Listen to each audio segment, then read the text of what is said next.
I was simply watching television one day and I saw the BBC special on reincarnation, and it was very accidental, and Ian Stevenson was standing there talking quietly about case studies he had conducted over a 15 or 20-year period, and they showed on the television the book 20 cases suggestive of reincarnation. I thought that might be very interesting, so I went out and bought the book and I started reading the book. And one of the things you'll find that when you read the case studies, rather than talk about what they are without reading them closely, there's a kind of force to the case studies that is really enticing, enthralling. And what I did is I read them all the way through, and I put down the book and I said, well, now this must be wrong. And and I started reading. So I began reading it, and the more I read, the more I realized that this was important, and it was good research, empirical research, and that it rendered it a scientific question, and that I couldn't think of any alternative explanation as plausible for the data as that some people reincarnate. As a matter of fact, some people have said, after reading the data in the past 10 years, some people have said, look, maybe it's not unreasonable to believe that some people reincarnate. And Stevenson says that. It's certainly not unreasonable to believe, because this is the best fit on the data. My reaction is stronger. My claim was that, in the book, that it's irrational to disbelieve it. And a lot of people thought that went over the top. That was too strong a claim. I meant it in a very simple way, that if you have a very commanding argument that you can't refute, not to accept the argument is to act irrationally. That's what I'm saying, that there's a very strong argument here that has not been refuted and cannot be refuted by my lights. Not cannot, but has not been refuted.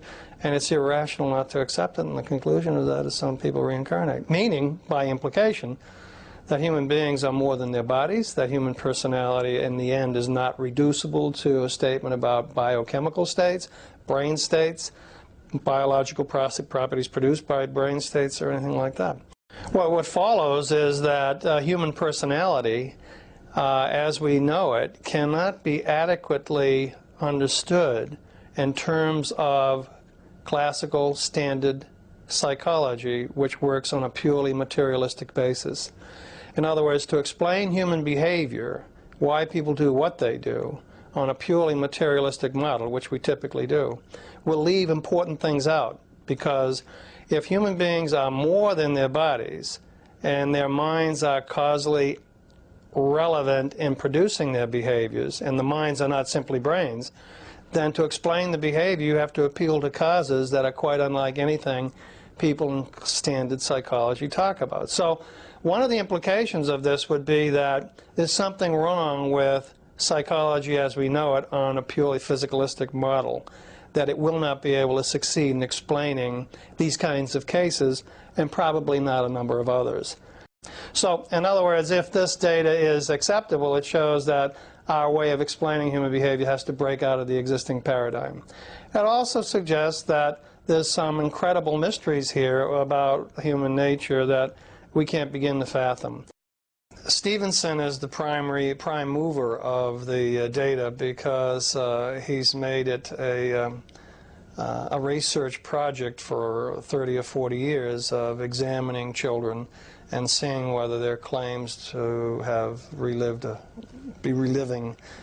to have reincarnated are actually substantial. His work is revolutionary in that he's the first one to take children seriously, asking, what would it take to show that what they're saying is true. And his work is revolutionary in that, without being overly aggressive about it, he takes each alternative explanation of the cases that are strong and shows why they don't seem to work very well. As for his integrity, he doesn't push the view on anybody, and as some people have said that, but he doesn't push the view on anybody, and I think he's incapable of the kind of lie, distortion, or manipulation of the data that others would submit to, because I think he's more interested in really finding out what it is, and he's careful enough to say that certain cases are bad cases, they're frauds, and so on. So I find him a person of great integrity. Somebody said, well, look, you know, why even get involved in this, because 80% of it's fraud. And I believe that may be, that may be true. That may be true. 80% of it may be fraud. But the important point is that if 100 people jump off the Empire State Building and 95 of them land just as you expect they would, painfully and disastrously, and but five land gently and walk away, what do you think needs to be explained? The 5 that landed gently and walked away, they're statistically deviant. So some people will say in statistics, you don't have to explain any of this data because it's so infrequent and it's statistically deviant, and in most cases like this will turn out to be frauds. But when you take the clear cases and the hard cases, you can't explain those away by saying they're like the other ones, because you take them because they're very much unlike the other ones that were wrong. You know? So that sort of stuff. So, I mean, but there will be other objections too. I've heard people say reincarnation couldn't occur because we don't know how it could occur. We don't know how. As scientists, we don't know what the mechanism is. We don't know how it couldn't have a mechanism that we could examine. So we can't know that it occurs.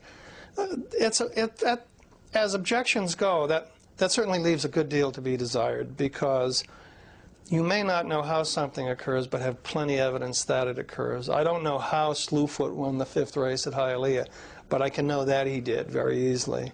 I don't know how you got into this room, but I know that you're here, that sort of story. So you don't have to know why things end up the way they are. Although in mature science, all our explanations will be causal. But there are kinds of explanations of events that are not causal, but they're purely statistical. You know that something's occurring, but you don't know why.